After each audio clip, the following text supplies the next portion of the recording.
Let's talk about the cold weather heading our way as we get closer to the weekend. Lonnie's back with the forecast. You bet. Temperatures are dropping by tomorrow morning. It's an entirely different story than what we have out there today. I mean, right now you're cold. You're at 32 degrees, but it was a lot warmer earlier. I mean, interesting when you look at the almanac page for this day, because 45 was the high temperature. But look at that.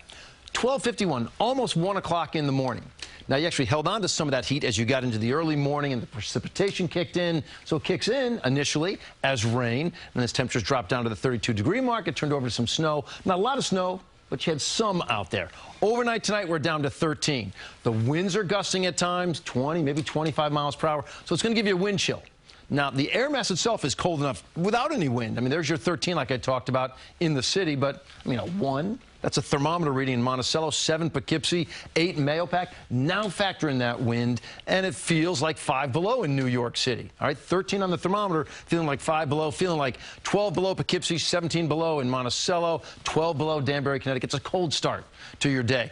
Tomorrow afternoon, I mean, it warms up, but it doesn't warm up too much. You're not even getting to the freezing mark. In fact, flip a 32 to a 23. The best you're going to do, a little bit over 20 degrees with the wind still out there. Feels like 5, maybe 15 miles per hour. You get some sunshine, but it just doesn't really warm you up that much. Makes the sky look pretty, but it's frigid out there, and we're going to remain frigid for the next 48 hours. There's the front that came through this morning. Little bit of rain, and now it's all the cold air. That is our story.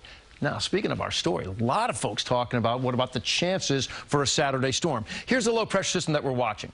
It's going to travel right up along this front, okay, which is exiting right now, and that's the key word. It's exiting. So as this front right here exits offshore, it's going to take that offshore with it. This is not looking to be our storm. Looks like this. All the models are in agreement. This is trending farther and farther and farther to the east. So now it's well offshore. I mean, do we get clipped by it? Maybe just a little chance south and east for a snow shower here or there, but it doesn't look to be a big player for us. Now, there are changes that are still possible, but what are we looking for? You'd look for a wobble to the west that would bring the snow back to our area. Right now, that's a low probability. I'm going to let you know if it happens because it still has to be on the table, but it's a low probability. So I don't think it's our storm. Look more like a storm for the fish. You are 23 tomorrow. You're 28 Saturday. Saturday's real cold as well. Sunday, you're 35.